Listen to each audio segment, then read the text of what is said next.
الحمد للہ رب العالمین والصلاة والسلام علی سید الانبیاء والمرسلین۔ میرے محترم بزرگوں اور ساتھیوں، ایک کارگزاری سے بات شروع کی ہے۔ یورپ کے ایک ملک میں ایک اسکول میں چھوٹے بچے 4 سال 5 سال کے نرسری کلاس تو جو غیر مسلم ٹیچر تھی انہوں نے ان بچوں سے سوال کیا کہ بچوں بڑے ہو کر تم کیا بنو گے؟ تو کوئی بچہ کہہ رہا ہے میں ڈاکٹر بنوں گا، کوئی کہہ رہا ہے میں انجینئر بنوں گا، کوئی کہہ رہا ہے میں وکیل بنوں گا۔ وہاں پر ایک مسلمان گھرانے کا بھی بچہ جس کے گھر میں دینی ماحول تھا، ابا اللہ کے راستے میں وقت لگا رہے تھے، گھر میں تعلیم ہو رہی تھی، بچے کے کان میں بچپن سے دین کی باتیں پڑھ رہی تھیں۔ تو جب اس سے پوچھا گیا کہ بیٹا بڑے ہو کر کیا بنو گے، تو وہ 4-5 سال کا بچہ اس غیر مسلم مسلمانی سے بولا کہ میں بڑے ہو کر صحابی بنوں گا۔ اب وہ بڑے تعجب میں کہ ڈاکٹر، انجینئر، وکیل، تاجر بھی تو سنا تھا، لیکن یہ صحابی کیا پیشہ ہوتا ہے؟ جب اس نے اس بچے سے پوچھا تو بچے نے کہا یہ تو مجھے نہیں معلوم، لیکن بہت اچھے لوگ ہوتے ہیں، آپ میری امی سے معلوم کیجیے۔ اور اس کے دل میں بات کریں گے، اس نے اس بچے کا ٹیلی فون نمبر نکالا فائل میں سے گھر کا، اور اس کی امی کو کال کیا کہ ایسے اپنے بچوں سے آج پوچھا تھا بڑے ہو کر کیا بنو گے؟ تو سارے بچوں نے تو کہا ڈاکٹر، انجینئر، وکیل۔ آپ کے بچے نے کہا میں بڑے ہو کر صحابی بنوں گا۔ تو یہ صحابی کیا ہوتا ہے؟ تو اس کی ماں بولی کہ بہن ایسے دیکھیے فون پر بتانا تو مشکل ہے، شام میں جب اسکول ختم ہو تو آپ ہمارے گھر تشریف لائیے، چائے بھی پیئیے ہمارے ساتھ اور باتیں بھی ہوں گی۔ غیر مسلم مستانی اس کے گھر پہنچ گئی۔ اب انہوں نے اس کی خاطر مداحت بھی کی، پھر اس کو صحابہ کے حالات، صحابیات کے حالات بتائے، کیسے مہمان نواز، کیسا انسان اور ہمدردی والے، کیسا اللہ کی عبادت کرنے والے، اللہ سے ڈرنے والے۔ اور بات ختم ہوتے ہوتے وہ غیر مسلم مسلمانی دین میں داخل۔ ذریعہ کون بنا؟ وہ 4-5 سال کا بچہ جس کے گھر میں ماحول دینداری کرتا۔ یہ تو ہوئی کارگزاری۔ اب چونکہ یہ طلباء کا جوڑ ہے تو یہ کارگزاری سنانے کے بعد یہی سوال میں آپ سے پوچھنا چاہتا ہوں کہ آپ بڑے ہو کر کیا بننا چاہتے ہیں؟ اگر ہمارے ذہن میں یہ بات ہو رہی ہے کہ ہم بڑے ہو کر انجینئر بنیں گے، ڈاکٹر بنیں گے، وکیل بنیں گے، تاجر بنیں گے، تو میرے بھائی اور دوستوں بہت چھوٹی نیت کی ہم نے، بہت چھوٹی نیت کی۔ ہمیں اللہ تبارک و تعالیٰ نے اس دنیا میں کیوں پیدا کیا؟ اللہ تبارک و تعالیٰ نے ہمیں کیوں بھیجا؟ اپنی مرضی سے نہیں آئے ہیں، اللہ نے پیدا کیا ہے، اور ایک دن آئے گا کہ اللہ تبارک و تعالیٰ ہم کو واپس بلائے گا۔ لائی حیات آئے، قضا لے چلی چلے، اپنی خوشی نہ آئے نہ اپنی خوشی چلے، نہ اپنی مرضی سے آئے ہیں نہ اپنی مرضی سے جائیں۔ اللہ تبارک و تعالیٰ نے پیدا فرمایا ہے اور اللہ تبارک و تعالیٰ ایک دن واپس بلائے۔ یہ چند روزہ زندگی ہم کو دی گئی تاکہ ہم اپنی ذات کے اعتبار سے دین پر جمیں اور پیار، محبت، نرمی، ترغیب، فضائل، شوق دلا کر دوسروں کو دین کی طرف بلانے والے، یہ ہماری زندگی کا مقصد ہے۔ حضرت مولانا یوسف صاحب رحمۃ اللہ علیہ فرمایا کرتے تھے کہ نیک کاموں کی اتنی ترغیب دو کہ منہ میں پانی آ جائے، نیک کاموں کی اتنی ترغیب دو کہ منہ میں پانی آ جائے۔ جیسے اچھا کھانا دیکھ کر آدمی کے منہ میں پانی آ جاتا ہے، اچھی گاڑی دیکھی آدمی رال ٹپکا میں لگتا ہے، اچھا گھر دیکھا آدمی للچا جاتا ہے۔ نیک کاموں کی اتنی ترغیب دی جائے کہ آدمی کی طبیعت للچا جائے۔ 2 رکعت نماز پڑھنے میں اتنا فائدہ لاؤ میں بھی نماز پڑھوں، اچھا ذکر کرنے میں اتنا فائدہ میں بھی ذکر کروں، تلاوت کرنے میں اتنا فائدہ لاؤ میں بھی تلاوت کروں، اللہ کے راستے میں جانے میں اتنا اجر ہے میں بھی اللہ کے راستے میں نہیں۔ تو ہمارا کام پیار، محبت، نرمی، ترغیب، فضائل، سمجھانا بجھانا افہام و تفہیم، یہ ہمارا کام ہے۔ اور جب ہم دوسروں کو دعوت دے رہے ہوں گے تو اللہ تبارک و تعالی ہمارے اندر بھی اعمال کا شوق پیدا کرے۔ جتنی ہم دعوت دیں گے قوت کے ساتھ، اتنی قوت کے ساتھ یہ اعمال ہماری زندگی میں آئیں۔ ہمارے بڑے فرماتے ہیں کہ ہماری عبادت کی عافیت دعوت میں ہے، اور ہماری دعوت کی عافیت تشکیل میں ہے، اور ہماری تشکیل کی عافیت دعا میں۔ یہ سلسلہ ہے، یہ ترتیب ہے، یہ سیکوینس ہے۔ ہماری عبادت کی عافیت دعوت میں ہے، دعوت کی عافیت تشکیل میں، اور تشکیل کی عافیت دعا میں۔ کیا مطلب؟ عبادت کی عافیت دعوت میں ہے، اس کا کیا مطلب؟ اس کا مطلب یہ ہے کہ ہم عبادت کے ایک درجے پر ہیں۔ اللہ کا شکر ہے 5 وقت کی نماز باجماعت پڑھ لیتے ہیں، ذکر کر لیتے ہیں، صبح شام تلاوت کر لیتے ہیں، اللہ توفیق دیتا ہے تہجد پڑھ لیتے ہیں۔ ہم چاہتے ہیں کہ اسی درجے پر، اسی لیول پر ہم قائم رہیں۔ ہم اوپر نہیں جانا چاہ رہے لیکن نیچے بھی نہیں جانا چاہ رہے، کہ صرف اس درجے پر قائم رہنے کے لیے بھی دعوت دینا ضروری ہے۔ جیسے مثال دیتے ہیں، کوئی بچہ سائیکل چلائے اور سائیکل ایک خاص رفتار پر پہنچ گئی، بچہ چاہتا ہے کہ وہ رفتار قائم رہے، تیز نہیں کرنا چاہ رہا سائیکل، لیکن یہ بھی چاہ رہا ہے کہ سائیکل ہلکی نہ ہو۔ تو صرف رفتار قائم رکھنے کے لیے بھی پیڈل مارنا ضروری ہے نہیں ہے؟ پیڈل مارنا چھوڑ دیں گے تو کیا ہوگا؟ رفتہ رفتہ غیر محسوس طریقے پر وہ سائیکل رک جائے گی، ایک دم سے نہیں رکے گی کہ پیڈل مارنا چھوڑا اور وہیں جام ہو گئی، نہیں، چلے گی، کچھ دور چلے گی۔ پھر زمین کی رگڑ، جس کو فرکشن کہتے ہیں، وہ اس کو رفتہ رفتہ غیر محسوس طریقے پر روک دے گی، آدمی کو احساس بھی نہیں ہوگا۔ ایک آدمی تکبیر اولیٰ کا پابند ہے، شیطان اس کے اوپر یہ حملہ نہیں کرے گا نماز نہ پڑھو، شیطان اس کو ایک درجے نیچے اتارے گا، تکبیر اولیٰ چھوٹ جائے گی اور مطمئن کر دے گا کہ ارے بھائی تکبیر اولیٰ ہی تو چھوٹی، رکعت تو نہیں چھوٹی۔ پھر رکعت بھی چھوٹ جائے گی، پھر مطمئن کر دے گا کہ ارے رکعت ہی تو چھوٹی، جماعت تو مل گئی، اور جماعت چھوٹ جائے گی، پھر مطمئن کر دے گا کہ بھائی جماعت چھوٹی لیکن قضا تو نہیں ہوئی، قضا پڑھ لی میں نے، اور پھر خدا نہ خواستہ قضا ہو جائے گی، اور پھر مطمئن کر دے گا کہ میں نے بعد میں پڑھ تو لی، ذمے پر تو نہیں رہی۔ یہ کون ہے؟ جو تکبیر اولیٰ کا پابند تھا، رفتہ رفتہ نوبت یہاں پہنچ گئی کہ قضا نماز پڑھ کر مطمئن۔ اللہ ہم سب کی حفاظت کرے۔ تو غیر محسوس طریقے پر یہ ماحول کی رگڑ ہم کو روک دے گی اگر ہم نے دعوت کے ساتھ اپنی عبادت کو عافیت نہ بخشی، اپنی عبادت کی حفاظت نہ کریں۔ عربی کی ابتدائی کتابیں ہیں قصص النبیین للاطفال، نبیوں کے قصے بچوں کے لیے۔ جو بچوں کو عربی سکھانی ہوتی ہے تو وہ کتابیں دیتے ہیں۔ تو آدم علیہ السلام کا واقعہ بہت آسان عربی میں ہے، نوح علیہ السلام کا تھوڑا اور مشکل ہے، اس طرح سے دھیرے دھیرے عربی مشکل ہوتی جاتی ہے، اور بچہ کہانی اور واقعات پڑھنے کے شوق میں عربی سیکھتا جاتا ہے۔ تو آدم علیہ السلام کا واقعہ بتانے کے بعد اس نے ایک سوال قائم کیا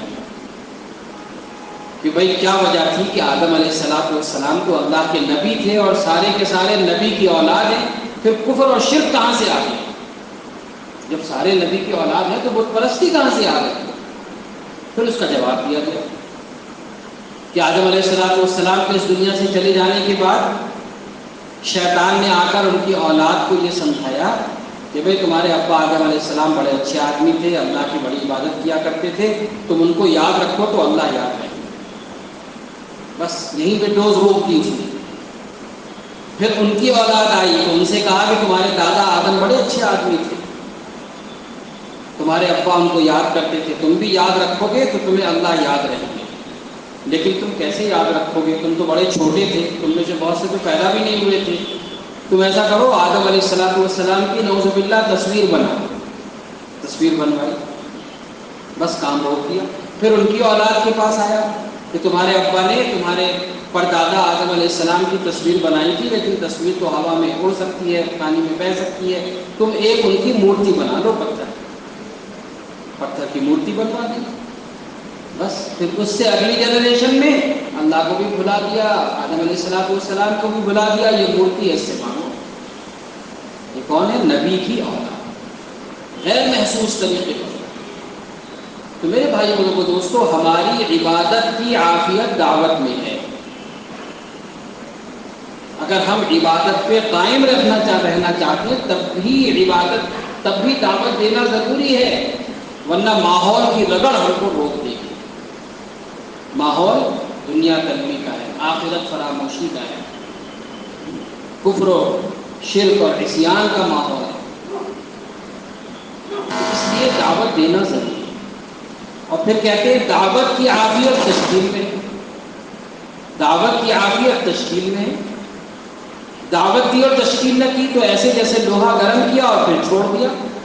بھائی جب لوہا گرم کیا تھا، نرم پڑا تھا، تبھی اس کو ٹھوک بجا کر کارآمد شکل دینی تھی۔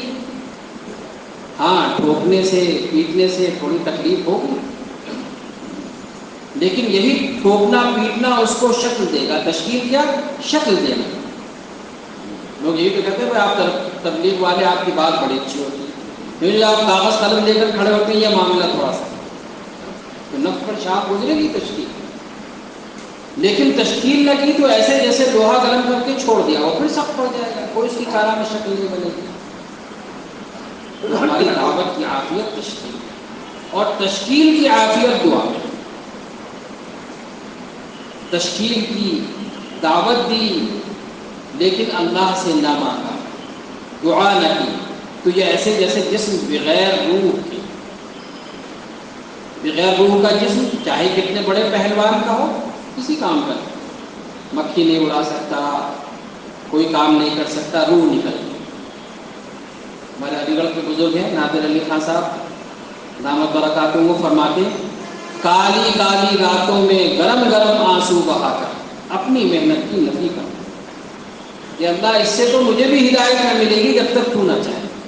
اب اللہ کو پیارا ہے، اب اللہ تبارک و تعالیٰ کی طرف سے ہدایت کے فیصلے،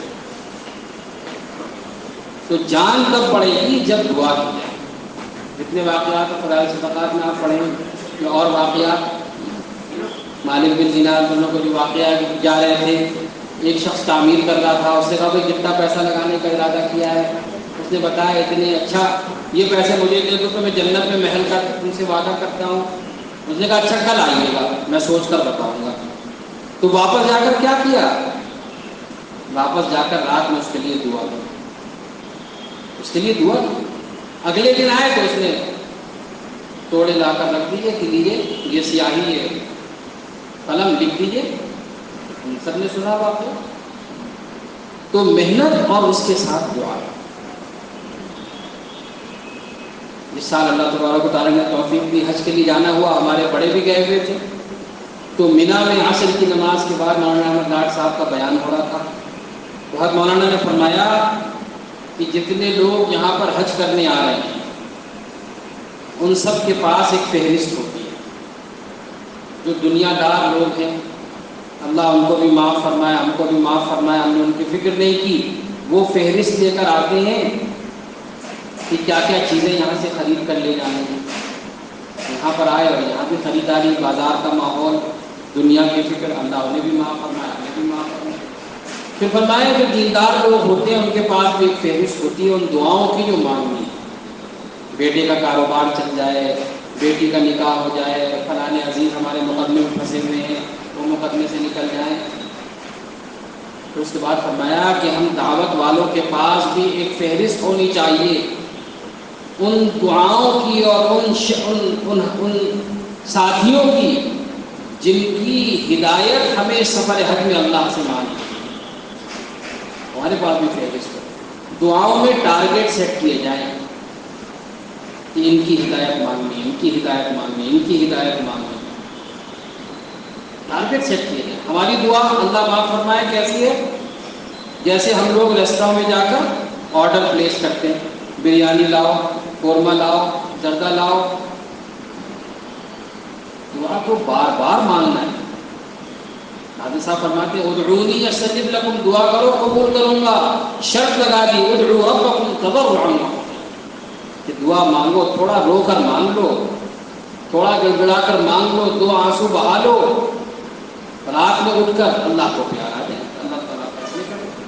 تو دعاؤں میں بھی ٹارگیٹ سیٹ کیے جائیں، بار بار دعا مانگی جائے، اللہ کے سامنے گھٹنے ٹیک دیے جائیں. اے اللہ مجھے اپنے ساتھی کی ہدایت چاہیے، اے اللہ ہدایت دینے والا تو تو ہے، ہدایت تیرے 2 انگلیوں کے درمیان ہے.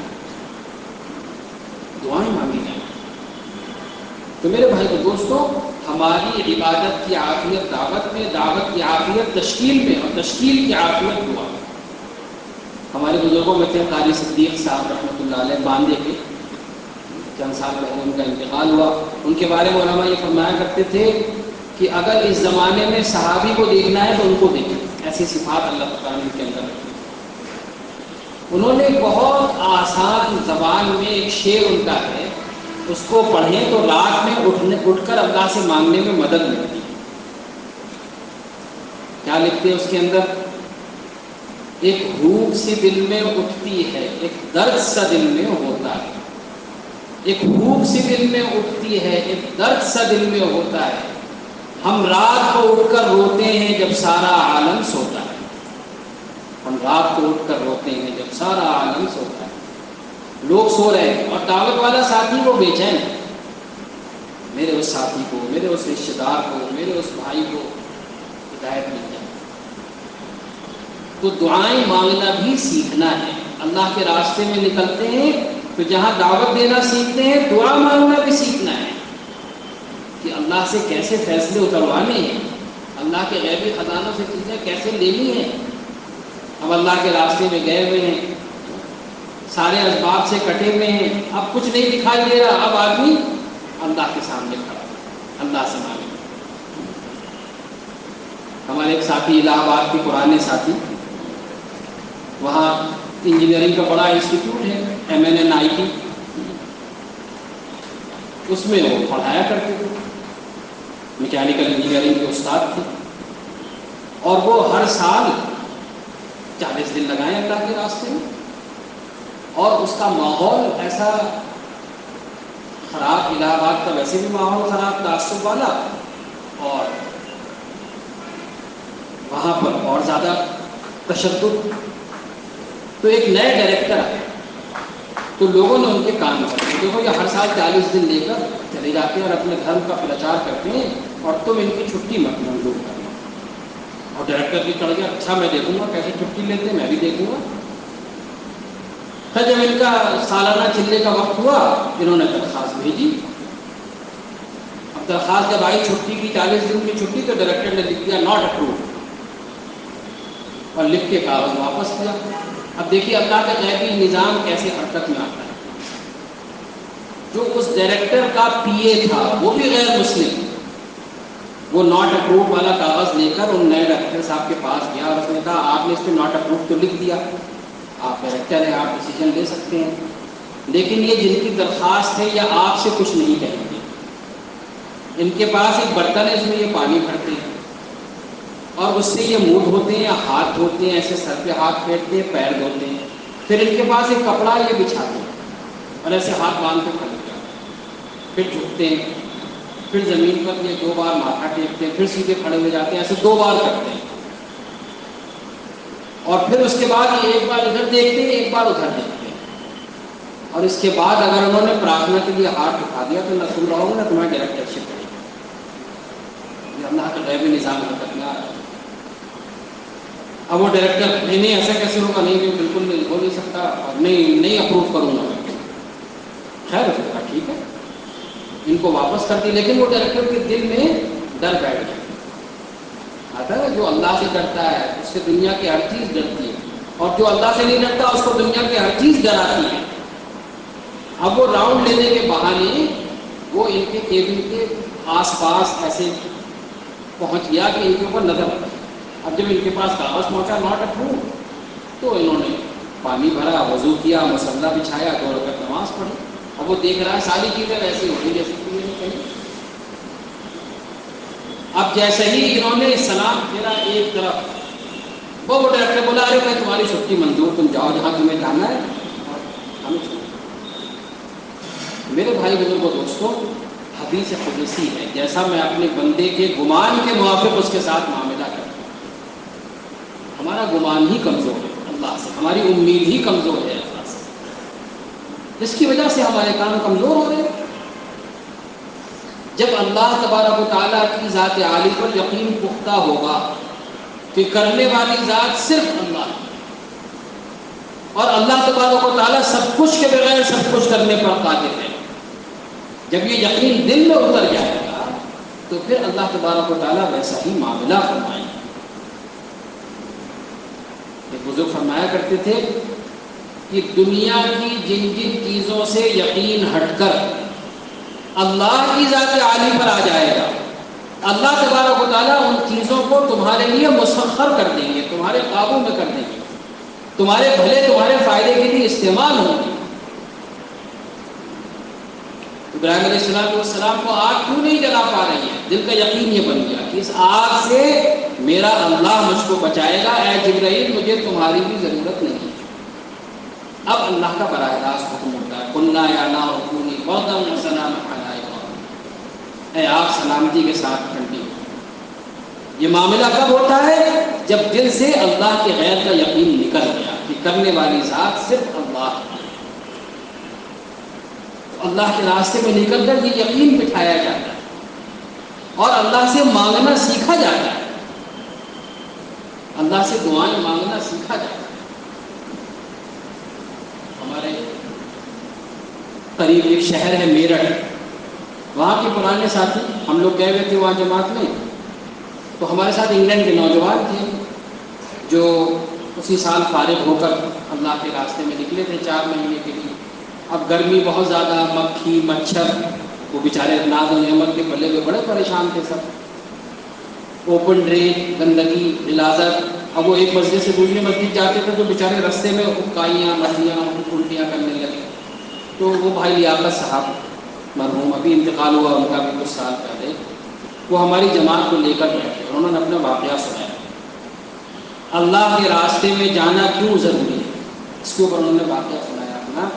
فرمانے لگے کہ ہماری 40 دن کی پیدل جماعت تھی اور گرمی کے دن تھے۔ ایک صبح ہم لوگوں کو ایک گاؤں سے دوسرے گاؤں میں منتقل ہونا تھا۔ ہم نے صبح ناشتے سے فارغ ہو کر اپنے بستر باندھے، اپنے کندھوں پر لادے اور پیدل دوسرے گاؤں کی طرف روانہ ہو گئے۔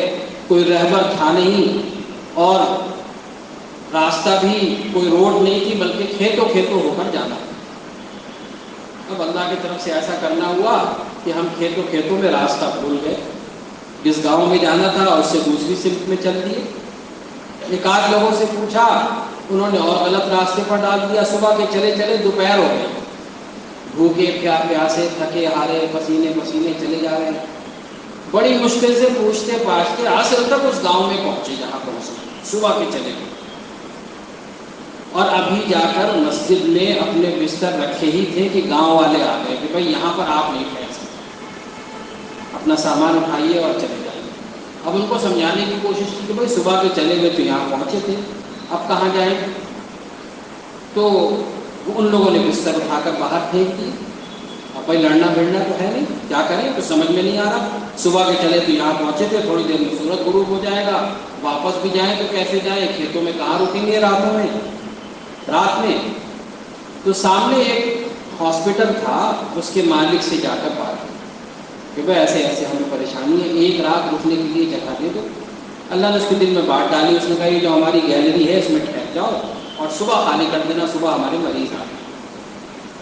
خیر غنیمت جانا، اپنی چادریں بچھا لی، سامان رکھ دیا، مشورہ کیا بھائی کیا کریں، جب اتنی مخالفت کا ماحول ہے، نکال دیا گیا، ایک نے بھی ساتھ نہیں کیا تو گشت بھی نہیں کر سکتے۔ تو مشورے میں یہ بات طے ہوئی کہ بھائی 2 ساتھی تو خدمت میں ہو جائیں، وہ کھانے پینے کا انتظام کریں، باقی ساتھی تعلیم کر لیں۔ تو بتا رہے کہ بھائی لیاقت صاحب، اللہ کی طرف سے ایسا کرنا ہوا کہ تعلیم میں حضور پاک صلی اللہ علیہ وسلم کے طائف کے سفر کا قصہ پڑھا جانے لگا۔ کہہ رہے تھے اس سے پہلے 10 بار وہ قصہ پڑھا تھا اور 20 بار سنا تھا، لیکن جو کیفیت اس دن تھی اس سے پہلے کبھی نہیں. پوری جماعت رو رہی. کیوں؟ ان حالات کے قریب سے گزر کر آئے. اب احساس پیدا ہو کہ ہمیں تو صرف مسجد سے نکالا ہی گیا. حضور پاک صلی اللہ علیہ وسلم کو تو طائف سے نکالا بھی گیا، بلکہ آپ کو تو پتھر مارے گئے، خون کے جاری ہونے سے جوتے رنگین ہو گئے. ہمیں تو مارا پیٹا نہیں کسی نے.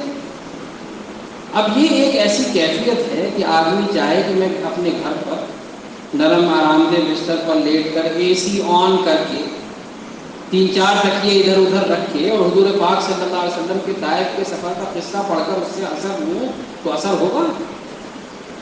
وہ تو جب آدمی اللہ کے راستے میں کچی پکی کھاتا ہے، رگڑے کھاتا ہے، منجھائی ہوتی ہے، تب بات سمجھ میں آتی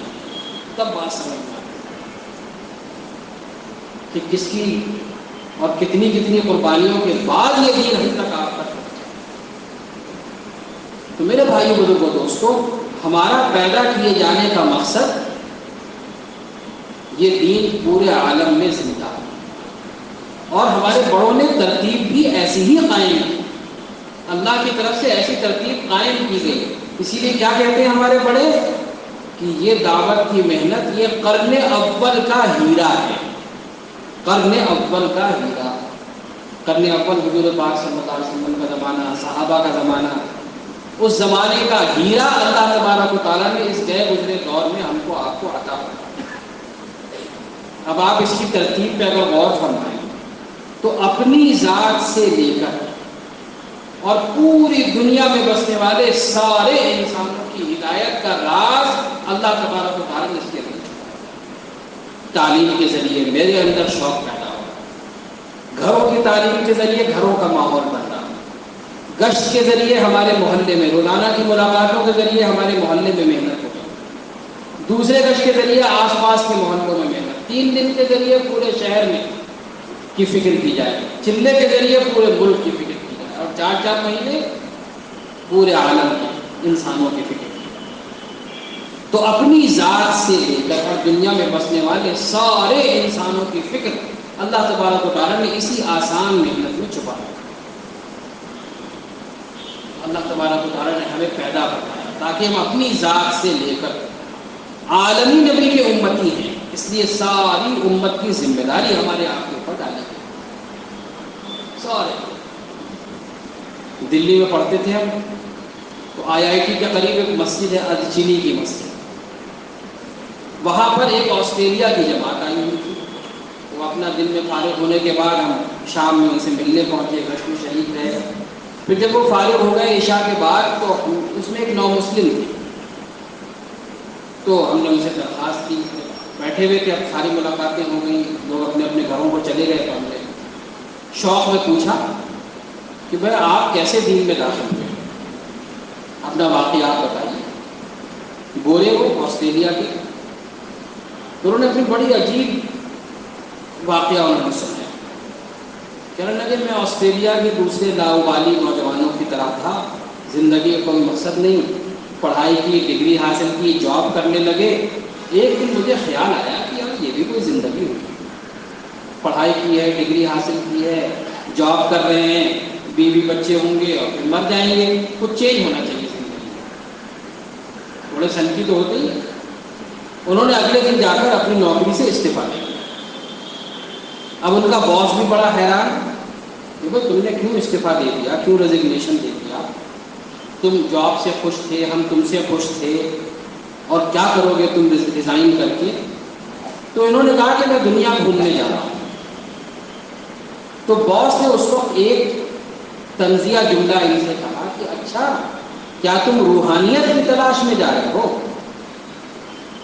کہ ہر کسی کی زندگی میں اتنی بے چینی ہے، اتنی بے سکونی ہے، اتنی پریشانی ہے. تو وہ باس نے کہا کیا تم روحانیت کی تلاش میں جا رہے ہو؟ تو انہوں نے کہا نہیں میرا ایسا کوئی خیال نہیں، میں تو بس دنیا گھومنے جا رہا ہوں. پھر انہوں نے جو کچھ تھوڑا بہت پیسہ بچایا ہوا تھا اپنی تنخواہ میں سے، اس سے ٹکٹ خریدا اور یہ لندن پہنچ گئے. لندن گھومے گھامے، پھر انگلینڈ کے دوسرے شہروں میں گھومے، پھر یورپ کے دوسرے ملکوں میں گھس گئے، فرانس، جرمنی. گھومتے گھامتے یہ ترکی پہنچے. تو ان کو بتایا گیا بھائی یہ مسلمانوں کا ملک ہے، لیکن انہوں نے دیکھا تو ان کی زندگی کو بہت زیادہ فرق نہیں تھی، تو ان کے ذہن میں بیٹھ گیا کہ بھائی مسلمان ہم سے کوئی مختلف نہیں ہے، ہم بھی ناچنا گانا یہ بھی اپنا یہی زندگی ہے۔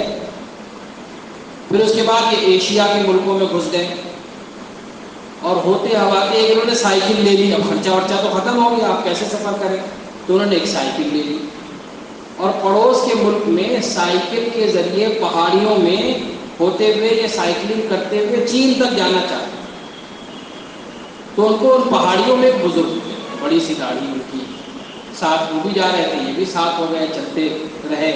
پھر ان بزرگ نے پوچھا کہ بھائی تمہیں کیا لگتا ہو، میں کیا کرتا ہوں، میرا کیا ذریعہ معاش ہو؟ تو اس نے ان کو دیکھا اوپر سے نیچے تک، مجھے تو آپ مسلمانوں کے مذہبی رہنما لگتے ہیں، ان کے کوئی امام وغیرہ لگتے ہیں، ان کے پریسٹ لگتے ہیں۔ تو ان بزرگ نے کہا کہ نہیں، میں تو فوج میں آفیسر ہوں۔ تو کہیں مجھے ذرا سا تعجب ہوا کہ فوج میں آفیسر اتنی بڑی داڑھی کے ساتھ، ہمیں تصور بھی نہیں تھا۔ خیر تھوڑا اور چلے آگے، پھر ان بزرگ کا گاؤں آ گیا، تو انہوں نے اس کو دعوت دی کہ چلو بھائی ہمارے گاؤں چلو۔ تو اب زندگی میں کوئی مقصد تو تھا نہیں، اس میں سائیکل گھما لی، چلی آپ کے گاؤں۔ وہ بزرگ لے گئے اپنے گاؤں، اور انہوں نے جو ان کی مسجد تھی گاؤں کی، اس کے باہر کے حصے میں اس کو ٹھہرایا، اور ابھی وہ بزرگ باہر گئے تھے کہ گاؤں والے آنے شروع ہو گئے اس سے ملنے، اور کوئی شربت لا رہا ہے، کوئی پھل لا رہا ہے، کوئی کھانا لا رہا ہے۔ کہیں گے یہ میرے لیے دوسرا بڑا شوق، پہلا شوق تو وہ بزرگ کو اتنی بڑی داڑھی فوج آفیسر، اب دوسرا شوق یہ کہ ہمارے ملک میں تو کوئی تصور ہی نہیں ہے کسی نوباری اجنبی کی آدمی خاطر مدارات کرے۔ اب وہ لوگ مجھے کیوں کھانا کھلا رہے تھے، کیوں پھل کھلا رہے تھے، کیوں شربت کھلا رہے تھے۔ دن گزر گیا، ہنسی مذاق بھی ہو رہا تھا، وہ اپنی زبان میں، ہم اپنی زبان میں۔ لیکن رات میں میں وہی مسجد کے باہر کے حصے میں سو گیا، آدھی رات کو میری آنکھ کھلی تو میں نے دیکھا کہ کچھ لوگ مسجد میں آئے، اور انہوں نے کچھ عبادت کی، اور پھر اس کے بعد انہوں نے رونا شروع کر دیا۔ کیونکہ میں بڑے تعجب میں کس قسم کے لوگ ہیں، دن میں تو اچھے خاصے ہنسی مذاق کر رہے تھے، ہنس بول رہے تھے، رات میں تمہیں کیا مصیبت آ گئی، رات میں رونے لگ گئے۔ اگلے دن صبح ہوئی کہ وہی لوگ پھر ہنسی خوشی، کوئی ناشتہ لا رہا ہے، کوئی کھانا لا رہا ہے، کوئی پھل لا رہا ہے۔ دن پورا انہوں نے مجھے کھلایا پلایا، رات میں میں پھر سو گیا، آدھی رات کو میں نے پھر دیکھا کچھ لوگ مسجد میں آئے، عبادت کی، رونا شروع کر دیا۔ میں بڑا کنفیوز، یہ کس قسم کے لوگ ہیں، دن بھر تو یہاں سے مذاق کرتے ہیں، رات میں رونے لگتے ہیں، کیا مصیبت آ جاتی ہے ان کو رات میں۔ دیکھیں 3 دن میرے گزرے وہاں، ابھی تک کسی نے مجھ سے نہیں کہا کہ تم اسلام قبول کرو، اسلام میں داخل ہو۔ تیسرے دن میں نے اپنا سامان اٹھایا، بیگ میں نے لادا، سائیکل میں نے نکالی، ہوا چیک کی میں نے سائیکل میں، اور پھر میں نے کہا بھائی جا رہا ہوں۔ تو وہ بزرگ جو مجھے گاؤں لے کر آئے تھے وہ ملنے آئے، اور ملے، اور انہوں نے ایک جملہ پوچھا، ایک سوال پوچھا کہ بھائی تمہیں ہمارے گاؤں کی زندگی کیسی لگی؟ تو اس نے کہا بڑی اچھی، بڑی پاکیزہ، بڑی مہمان نوازی کی، خلوص کی، پیار کی، محبت کی۔ تو انہوں نے صرف ایک جملہ کہا، انہوں نے کہا کہ یہ اسلامی زندگی ہے۔ بس یہ سننا تھا کہ اس نے اپنا بیگ پیک اتار کے نیچے رکھ دیا، اور اس نے ایک بہت چبھتا ہوا سوال کیا۔ اس نے کہا یہ بتائیے کہ یہ اسلامی زندگی ہے یا جو میں ترکی میں دیکھ کر آیا ہوں وہ اسلامی زندگی؟ تو وہ بزرگ رونے لگے۔ انہوں نے کہا بھائی اسلامی زندگی تو یہی ہے، پیار محبت کی، نرمی کی، اپنائیت، خلوص کی۔ وہ جو تم دیکھ کر آئے وہ تو بگڑی ہوئی شکل کی، اللہ انہیں بھی معاف کرے، ہمیں بھی معاف کرے، اور پیار محبت کی، یہی ہے زندگی اسلامی۔ تو اس نے کہا اگر ایسی بات ہے تو پھر میں ایمان میں داخل ہونا چاہتا ہوں۔ تو انہوں نے اس کو غسل کرایا، کلمہ پڑھایا، اور پھر انہوں نے گاؤں والوں کو جمع کیا مسجد میں، اور کہا بھائی دیکھو یہ بھائی ہمارا دین میں داخل ہوا ہے، اور اس کو ایمان سکھانا ہے، اور اس کے لیے اللہ کے راستے میں جانا ضروری ہے، نقد جماعت بناؤ 3 دن۔ نقد جماعت بنوائی، اس میں ان کو جوڑا، وہ جماعت دوسرے گاؤں پہنچی، وہاں پر انہوں نے ملاقاتوں میں بھیجا، اور اس سے کہا تم جاؤ تم متکلم ہو۔ اور وہ کہنے لگا کہ میں کیا متکلم بنوں گا، مجھے تو ابھی کلمہ بھی ٹھیک سے میری زبان پہ نہیں چڑھا، میں تو انگریز ہوں۔ ان کا نہیں، دعوت دینا ضروری ہے، دعوت نہیں دو گے تو اللہ کی بڑائی کیسے آئے گی، اللہ کا خیر کیسے نکلے گا، تم جا کر دعوت دو، اور کچھ نہیں تو یہی بتاؤ تم دین میں کیسے دعوت۔ وہ 3 دن لگا کر لوٹے گئے، اس کے بعد وہ دن 12 سال میں وہاں رہا، اور عالم بن کر میں پھر آسٹریلیا واپس گیا۔ میرے بھائی دوستوں اس گاؤں میں کیا تھا، اس گاؤں میں دین کی محنت مضبوط تھی. جو اللہ کے رسول صلی اللہ علیہ وسلم کے زمانے کے واقعات سنتے ہیں کہ غیر مسلم وفود آئے اور 3 دن بھی نہیں گزرے اور دین میں داخل ہو گئے. آج بھی صحیح نہج پر محنت کی جائے, صحیح طریقے پر محنت کی جائے تو اللہ تبارک و تعالیٰ ایسا ماحول وجود میں لاتے ہیں. اللہ کے راستے میں جماعتیں نکل رہی ہیں, لوگ آ رہے ہیں, ان کی کارگزاریاں ہو رہی ہیں, مہمان نوازی ہو رہی ہے. جو سیدھی سادھی زندگی صحابہ کی, صحابیات کی سیدھی سادھی زندگی. تو میرے بھائی بزرگوں دوستوں, یہ دین کی محنت ہماری زندگی کا مقصد ہے. ہمیں اسی لیے بھیجا گیا ہے اس دنیا میں. کئی سال پہلے ہمارے بڑے سفر چل رہے تھے. امریکہ کا سفر تھا اور اس میں پڑوس کی ہمارے ذمہ دار تھے حاجی عبد الوہاب صاحب رحمۃ اللہ علیہ حیات تھے اس وقت, وہ بھی تھے سفر میں. تو حضرت حاجی صاحب بار بار ایک جملہ دہرایا کرتے تھے اپنے بیان میں کہ بھائی تبلیغ کے کام کو اپنا کام بناؤ, تبلیغ کے کام کو اپنا کام بناؤ. تو ہمارے ذمہ دار بھائی فاروق صاحب بنگلور والے, انہوں نے ایک بار تنہائی میں ان سے پوچھا کہ حاجی صاحب یہ جو آپ بار بار کہتے ہیں تبلیغ کے کام کو اپنا کام بناؤ, تبلیغ کے کام کو اپنا کام بناؤ, اس سے آپ کیا چاہتے ہیں؟ کیا آپ یہ چاہتے ہیں کہ لوگ ہر سال 4 مہینے لگانے لگیں, ہر مہینے 10 دن دینے لگیں, روزانہ 8 گھنٹے دینے لگیں؟ تبلیغ کے کام کو اپنا کام بناؤ, اس سے آپ کیا چاہتے ہیں؟ تو حاجی عبد الوہاب صاحب رحمۃ اللہ علیہ نے بھائی فاروق صاحب سے پوچھا کہ بھائی فاروق یہ بتاؤ تمہاری جوتوں کی دکان کہاں ہے؟ جوتوں کا کاروبار ہے. انہوں نے کہا کہ میری جوتوں کی دکان تو بنگلور میں ہے. حاجی صاحب نے فرمایا نہیں, وہ دکان بنگلور میں نہیں ہے, تم بنگلور سے ہزاروں میل دور یہاں اللہ کے راستے میں آئے ہوئے ہو, یہاں بیانوں میں ہو, تشکیلوں میں ہو, ترتیب میں ہو, ملاقاتوں میں ہو, لیکن وہ تمہاری جوتوں کی دکان تمہارے دل میں ہے, تمہارے دماغ میں ہے. میں تو یہ کہتا ہوں کہ تبلیغ کے کام کو اپنا کام بناؤ, اس سے میں یہ چاہتا ہوں کہ اس کا الٹا ہو جائے, تم اپنی دکان میں ہو اور تمہارا دل اور دماغ وہ تبلیغ کے کام. یہ ہے کام کو اپنا کام بنانا. ایک طالب علم ہے, وہ اپنی پڑھائی میں اس فکر میں لگا ہوا ہے کہ کیسے میرے ساتھی اللہ کے دین کی طرف آنے والے ہوتے ہیں. ایک تاجر تجارت میں ہے, لیکن اس کے دل میں یہ فکر لگی ہوئی ہے کس طرح میں تجارت کو ذریعہ اور بہانہ بنا کر, آلہ بنا کر میں دین کا کام کرنے والا ہوں. آپ حضرات کی مثال بھی سنی ہوگی, ہمارے بڑے مثال دیتے ہیں بٹن کا تاجر. ایک بٹن کا کاروباری ہو, بٹن کا تاجر ہو, وہ اگر کہیں شادی میں بھی جائے گا تو کھانا کھا رہا ہوگا, مبارکباد دے رہا ہوگا, لوگوں سے مل رہا ہوگا, لیکن اس کی نگاہ لوگوں کے بٹن کے اوپر ہوگی کہ بھائی کس ڈیزائن کا بٹن یہاں پر چلا, کیسے مال کی کھپت ہوگی, کیسے میری تجارت بڑھے گی. اور وہی بٹن کا تاجر کسی انتقال میں قبرستان گیا تو وہاں پر وہ رو رہا ہوگا, لوگوں سے تعزیت کر رہا ہوگا, لوگوں سے مل رہا ہوگا, لیکن اس کی نگاہ لوگوں کے بٹن کے اوپر کہ بھائی کیسا ڈیزائن چل رہا ہے یہاں پر, کیسا مال چلے گا یہاں. کیوں؟ اس بٹن کو اس نے اپنا کام بنایا ہوا ہے. اب خوشی میں, غم میں, صحت میں, بیماری میں, ہر حال میں اس کے اوپر یہ فکر تھا. میرے بھائی دوستو, ایک بٹن کے کاروباری کو تو اس کی فکر ہے, لیکن ہمیں جو اللہ تبارک و تعالیٰ نے عالمی نبی کا امتی بنایا, ہماری فکریں اس فانی دنیا کے اوپر لگ کر ہلاک ہو, ختم ہونے, فنا ہونے. دنیا بھی فنا ہوگی اور ہماری صلاحیتیں, ہماری محنتیں, ہماری فکریں وہ بھی فنا ہوگی. کل من علیہا فان ویبقی وجہ ربک ذو الجلال والاکرام. سب کچھ فنا ہونے والا ہے, باقی رہنے والی ذات تو صرف اللہ ہے. جو اللہ کے دین پر لگ گیا وہ باقی رہے. اللہ کے رسول صلی اللہ علیہ وسلم صحابہ عرض کرتے ہیں, اے اللہ کے رسول صلی اللہ علیہ وسلم, میرا وہ مال جو آپ قبول کر لیں وہ مجھے اس سے کہیں زیادہ پسند ہے جو میرے پاس ہے. ہمارے بزرگوں میں تھے منشی اللہ دتہ صاحب رحمۃ اللہ علیہ, بہت ان کے واقعات بیان میں بیٹھے بیٹھے ایک دم زور زور سے رونے لگتے تھے. ہر کوئی دیکھے ارے بھائی کیا ہو, ایک دم کیفیت ان کے اوپر طاری ہو جاتی. اور مستجاب الدعوات لوگوں میں دعا کر دی تو قبول ہو جاتی. گشت کرنے نکل رہے ہیں اور بارش ہو رہی، ساتھیوں سے کہا بھائی دعا، اے اللہ تیرا کام تو بعد میں بھی ہو جائے گا، ہمارا گشت تو ابھی ہوتا ہے، ابھی ساتھی آئیں، بارش روک دے، بعد میں کہیں جو بارش ہو گئی گشت شروع کر دی.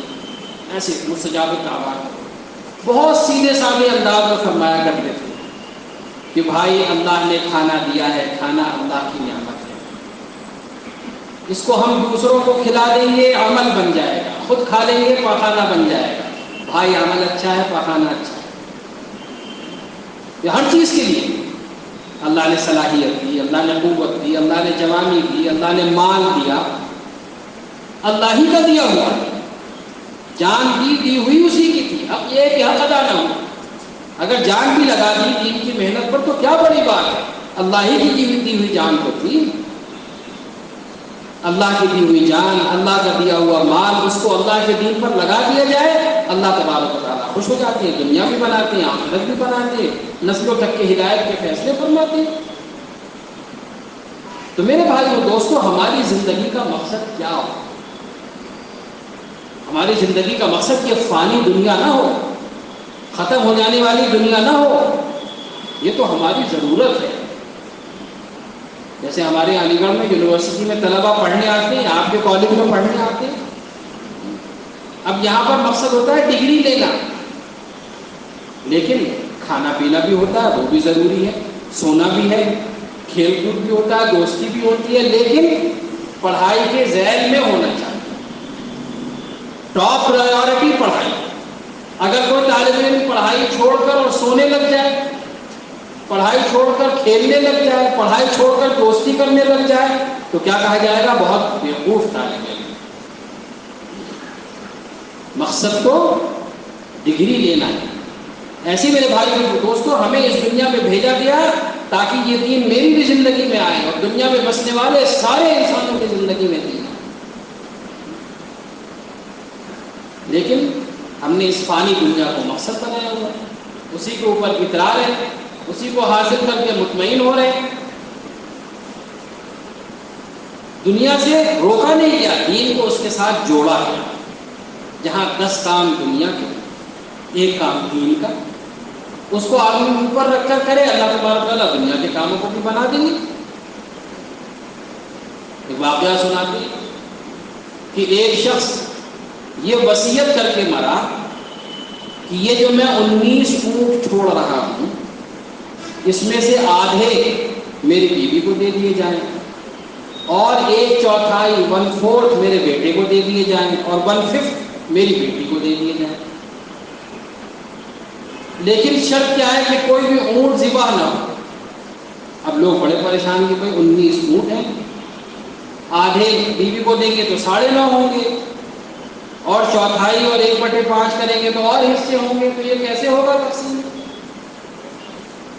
لوگ بڑے پریشان. پیش کیا گیا معاملہ، تو فیصلہ کرنے والے انہوں نے اپنا اونٹ ان 19 اونٹوں میں ملا دیا. کتنے ہو گئے؟ 20 ہو گئے. 20 کا آدھا 10 اونٹ وہ بیوی کو دے دیے گئے. 20 کا 1/4 5 اونٹ بیٹے کو دے دیے گئے. کتنے ہو گئے؟ 10 اور 5 15. اور 20 کا 1/5 کیوں بھائی کتنا ہوتا بتاؤ؟ 4 اونٹ بیٹی کو دے دیے گئے. کتنے ہو گئے؟ 10 اور 5 15 اور 5 4 19. اپنا 20واں اونٹ واپس لے لیا. یہ واقعہ سنا کر یہ بات سمجھاتے ہیں کہ یہ جو دین کے اوپر آدمی لگا رہا ہے، جان اور مال اور وقت، یہ 20واں اونٹ ہے. دکھائی دیتا ہے میرے پاس سے چلا گیا، وہ جاتا نہیں ہے. وہ مسائل کو حل کر کے واپس آ جائے، مسئلوں کو حل کر کے واپس آ جائے. تو میرے بھائی دوستو، یہ جو جان ہے، یہ جو مال ہے، ہم اس کے مالک نہیں ہیں، امین ہیں. امین ہے ہم اس. اللہ تبارک و تعالیٰ نے جنت کے بدلے میں خرید لیا ہے، اپنی مرضی سے نہیں استعمال کرنا. یہ امانت ہے، اپنی مرضی سے نہیں استعمال کرنا. اس کو وہاں لگانا ہے جہاں اللہ کا حکم ہے، جہاں اللہ کے حبیب صلی اللہ علیہ وسلم نے سکھایا ہے، وہاں لگانا ہے. تو اپنی زندگیوں کے رخ کو درست کرنا. کہتے ہیں عمل کا دار و مدار نیت کے اوپر ہے. آدمی عالمی نبی کا امتی پورے عالم میں دین کی فکر کرنے کی نیت ہے، پورے عالم میں دین کی فکر کرنا، اللہ کے کلمے کو لے کر پوری دنیا میں پھیرنا ہے۔ یہ ڈگری میں اس لیے حاصل کر رہا ہوں تاکہ اس ڈگری کے ذریعے دنیا میں جہاں جاؤں وہاں اللہ کے دین کا کام کروں۔ صحابہ تجارت کے بہانے دنیا میں گئے اور اللہ کے دین کو دنیا میں پھیلایا۔ ہمارے بزرگ مولانا ابراہیم صاحب دامت برکاتہ وہ فرماتے ہیں کہ عزت اللہ کے لیے، اللہ کے رسول صلی اللہ علیہ وسلم کے لیے اور ایمان والوں کے لیے۔ وَلِلَّهِ الْعِزَّةُ وَلِرَسُولِهِ وَلِلْمُؤْمِنِينَ۔ پھر اس کے بعد یہ فرماتے ہیں کہ عزت اللہ تبارک و تعالیٰ کے احکامات پر آئے گی، نبیوں کے طریقے پر آئے گی اور ایمان والوں پر ختم ہے۔ اس کے بعد جو کچھ دکھائی دے رہا ہے وہ عزت نہیں، عزت کا دھوکہ ہے۔ پھر فرمایا عزت کیا ہے یہ سمجھنے کی ضرورت ہے۔ عزت کس کو کہتے ہیں؟ ہم سمجھتے ہیں عزت یہ ہے کہ بہت سارے لوگ سلام کرنے لگے، آگے پیچھے پھرنے لگے، جی حضوری کرنے لگے۔ فرمایا نہیں، عزت کا دھوکہ ہے۔ پھر بہت عمدہ ڈیفینیشن تعریف بیان فرمائی عزت۔ یہ فرمایا کہ ایمان والے کی عزت یہ ہے کہ جو ایمانی طریقے ہیں اس کو غیر اختیار کرنے لگے، اور یہ ایمان والے کی ذلت ہے کہ جو اللہ کے دشمنوں کے طریقے ہیں اس کو ایمان والا اختیار کرتا ہے۔ یہ ڈیفینیشن بتائیے کہ ایمان والے کی حقیقی عزت یہ ہے کہ ایمانی طریقے اس کو غیر اختیار کریں، اور یہ ایمان والے کی ذلت ہے کہ اللہ کے دشمنوں کے طریقے کو ایمان والا اختیار کرے۔ صحابہ کو مثال، اس کی دلیل، صحابہ کو حقیقی عزت حاصل تھی، دنیا میں جہاں گئے اللہ کے دین کا کام کیا، اللہ کے کلمے کو پہنچایا، اللہ کے دین کو پہنچایا، اور ساتھ میں ان کا کلچر، ان کی تہذیب، ان کی زبان تک وہ پوری دنیا میں رائج ہے۔ لوگ ان کے طریقوں پر، ان کی زبان کو اختیار کرنے والے، اور اللہ معاف فرمائے ہمارے اوپر ذلت چھائی، ہم اللہ کے دشمنوں کے طریقے اختیار کریں۔ تو صحابہ نے تجارت کو بہانہ بنایا اور دنیا میں جہاں گئے وہاں اللہ کے دین کا کام کیا۔ ہمیں آپ کو اگر اللہ تبارک و تعالیٰ نے ڈگری حاصل کرنے کی توفیق دی ہے تو اس لیے نہیں کہ اس سے دنیا کمائے، یہ تو بہت چھوٹی نیت ہے۔ اس ڈگری کے ذریعے ہم پوری دنیا میں دین کا کام کریں، یہ ہماری نیت ہے۔ ہمارے علی گڑھ کے بزرگ ہیں خالد صدیقی صاحب دامت برکاتہ، وہ ایک بار ہم یوسف صاحب رحمۃ اللہ علیہ کے ساتھ سفر میں، مغرب کا وقت ہو گیا، حضرت جی رحمۃ اللہ نے فرمایا کہ خالد میاں اذان دے دو۔ انہوں نے مغرب کی اذان دی، جب اذان دے کر پلٹے تو حضرت جی رحمۃ اللہ علیہ نے پوچھا کہ بھائی خالد کس نیت سے اذان دی؟ کہا حضرت نیت کیا، میں نے سوچا جہاں تک میری آواز پہنچ جائے اور وہ کوئی نماز پڑھنا چاہے تو نماز پڑھنے آ جائے، مغرب کا وقت ہو گیا۔ تو حضرت یوسف صاحب نے فرمایا کہ یہ ہمارا مسئلہ ہے، ہم چھوٹی نیت کرتے ہیں۔ اگر تم نے یہ نیت کی ہوتی کہ اس اذان کے ذریعے میں دنیا میں بسنے والے سارے انسانوں کو، قیامت تک آنے والے انسانوں کو مکمل دین کی دعوت دے رہا ہوں، تو اللہ کے خزانے اتنے وسیع ہیں کہ تم کو سب کا اجر ملتا۔ تم نے نیت چھوٹی کی کہ جو میری آواز سنے گا، جو نماز پڑھنا چاہے گا، ارے تم تو پورے عالم کی نیت کرو، قیامت تک آنے والے انسانوں کی نیت کرو۔ اللہ تبارک و تعالیٰ کے خزانے بہت وسیع۔ حدیث پاک میں آتا ہے نا، مومن کی نیت اس کے عمل سے بہتر ہے۔ کیا مطلب ہے؟ علماء فرماتے ہیں اس کا کیا مطلب ہے؟ مومن کی نیت اس کے عمل سے بہتر ہے تو نیت کر لو، عمل کی ضرورت نہیں، بھائی نیت بہتر ہے نہیں۔ فرمایا کہ اس کا مطلب سمجھنے کی ضرورت ہے۔ مومن کی نیت اس کے عمل سے بہتر ہے، اس کا مطلب یہ ہے کہ عمل تو ہوگا محدود لیکن نیت ہم کریں لامحدود، پورے عالم میں قیامت تک دین کا کام کریں گے۔ اللہ کے خزانے بہت وسیع، اللہ تعالیٰ اجر دیں گے۔ ٹھیک ہے ہمارے وسائل محدود، ہم نہیں جا پائیں گے پورے عالم میں، ہم نہیں کر پائیں گے پورے عالم میں دین کی محنت قیامت تک کے لیے، لیکن اگر ہماری نیتیں ہوں گی اللہ تعالیٰ اس کا اجر دیں گے۔ تو میرے بھائی و دوستو، پہلے تو ہم اپنی نیت درست کریں کہ ہم یہ ڈگری کیوں حاصل کریں، اللہ تبارک و تعالیٰ نے یہ صلاحیتیں جو مجھے دی ہیں یہ کیوں دی ہیں؟ اللہ کی دی ہوئی نعمت ہے۔ پوچھا جائے جوانی کی تھی کس مشغلے میں خرچ، جو کچھ جانتے تھے اس پر کتنا عمل کیا پوچھا جائے گا، عمر دی تھی. تو یہ تو امانت ہے، اس کو استعمال کرنا ہے جیسا اللہ کا حکم ہے. تو دنیا کو چھوڑنے کو نہیں کہا جا رہا، دین کو اس کے ساتھ جوڑ لینا ہے تاکہ اللہ تبارک و تعالیٰ اس دنیا میں بھی چین، سکون، عزت، عافیت، برکت، راحت عطا فرمائیں، اور مرنے کے بعد جو ہمیشہ ہمیشہ کی زندگی ہے اس میں اللہ تبارک و تعالیٰ جو بدلہ دیں گے وہ ہم یہاں پر تصور نہیں کر سکتے. کہتے اس کا بدلہ دنیا میں سما نہیں سکتا، اس کا بدلہ دنیا میں سما نہیں سکتا، اس لیے آخرت میں تیار کیا ہوا وہی مل سکتا ہے. تو میرے بھائی بزرگو دوستو، ان پڑھائیوں کے ذریعے پڑھائی خوب اچھی کرنی ہے، خوب اچھی کرنی ہے، خوب اچھی ڈگری حاصل کرنی ہے، خوب اچھے نمبر لانے ہیں، لیکن نیت درست ہے، نیت درست. ہمارے بزرگ مولانا عبید اللہ صاحب پنجابی رحمۃ اللہ علیہ فرمایا کرتے تھے کہ دنیا کی چیزوں سے کاموں کے ہونے کو سمجھنا یہ گمراہی ہے، لیکن دنیا کو چھوڑ دینا یہ جہالت ہے. یہ فرماتے ہیں دنیا کی چیزوں سے کاموں کے ہونے کو سمجھنا یہ گمراہی ہے، لیکن دنیا کی چیزوں کو چھوڑ دینا یہ جہالت ہے. تو چھوڑنا نہیں ہے، دین کو اس کے ساتھ جوڑ لینا ہے، خوب اچھی ڈگری حاصل کریں. دنیا میں آواز لگے سب سے اچھا انجینئر کون، مسلمان کا نام آنا چاہیے، تو منع تھوڑی ہے. دنیا میں سب سے اچھا ڈاکٹر کون، مسلمان کا نام آنا چاہیے، کون منع کر رہا ہے. ہم جب پڑھتے تھے علی گڑھ میں تو ایک آپتھلمالوجسٹ آئے ہوئے تھے پڑوس کے ملک سے، انہوں نے لیکچر دیا contribution of Muslims to medicine. تو ہم لوگ گئے، اس زمانے میں تو یوٹیوب وغیرہ یہ سب تھا نہیں، اب تو سب چیز اس کے اوپر ہے. تو ہم لوگ سب گئے سننے. تو انہوں نے کلرڈ سلائڈ بنائی ہوئی تھی، اس پر پی پی ٹی بھی نہیں ہوا کرتا تھا. تو انہوں نے اس زمانے کے حساب سے کلرڈ سلائڈ بنائی ہوئی تھی، اور سب انہوں نے اس کو دکھایا کہ بھائی یہ جو موجودہ میڈیسن ہے، سرجری، اس کی بنیاد مسلمانوں کی دی. پھر آخر میں انہوں نے ایک سوال کیا، انہوں نے دکھایا کہ اس زمانے کی سرجری کے جو انسٹرومنٹس تھے اور آج کے جو سرجیکل انسٹرومنٹس ہیں کیسے وہ ایوالو ہوئے ہیں، وہیں سے آئے جو مسلمانوں نے دیے تھے. ایسٹرانومی میں مسلمانوں کا کیا کانٹریبیوشن ہے، سو آن. آخر میں انہوں نے سوال قائم کیا، انہوں نے کیا وجہ تھی کہ اس وقت کے مسلمان وہ سائنس اور ریسرچ میں اتنے آگے تھے، اور آج کے مسلمان ریسرچ اور ڈیولپمنٹ اور سائنس اور انوینشن میں اتنا پیچھے رہ گئے، کیا وجہ. پھر انہوں نے وجہ بتائی جس کو سب نے اپریشیٹ کیا. انہوں نے کہا اس زمانے کے جو مسلمان ریسرچر سائنٹسٹ تھے وہ نہ صرف یہ کہ اچھے سائنٹسٹ اور ریسرچر تھے، بلکہ ایک اچھے عالم دین ہوتے تھے.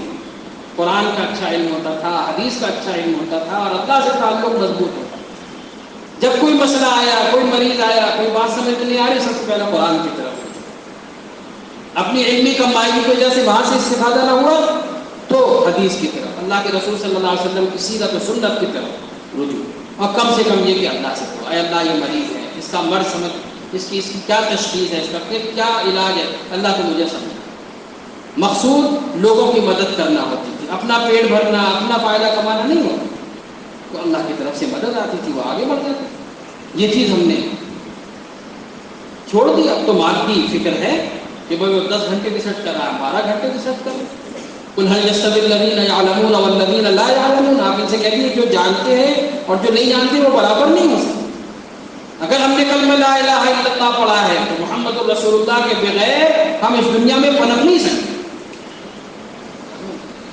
ہم بنا نماز کے اور بنا روزے کے اور بنا ذکر اور تلاوت کی کام ہو جائے گا نہیں. وہ تو جو ایڈمیشن لے گا یونیورسٹی میں اس کے اوپر سارے رولز اینڈ ریگولیشنز ہیں. جو ایڈمیشن نہیں لگے اس کے اوپر کیا ریگولیشنز لگیں گے، اس کے اوپر کون سی پینلٹی لگے گی. تو میرے بھائی اس کو اصل تو یہ کلمہ پڑھنے کے بعد ذمہ داری ہے، ذمہ داری کا نام ہے دین. اس لیے کہا جاتا ہے ہم سب اپنی نیتوں کو درست کریں، اپنی زندگیوں کے مقصد کو کا تعین کریں اور قدم اٹھائیں. پہلا قدم اٹھائیں، چلیں. اللہ تعالیٰ آگے کے راستے کھولیں گے، اللہ تعالیٰ راستے کھولتے چلے جائیں گے. والذین جاہدوا فینا لنہدینہم سبلنا. ضرور اس کو ہدایت کے راستے کھولتے چلے جائیں گے. تاکیدی جملہ فرمائیں.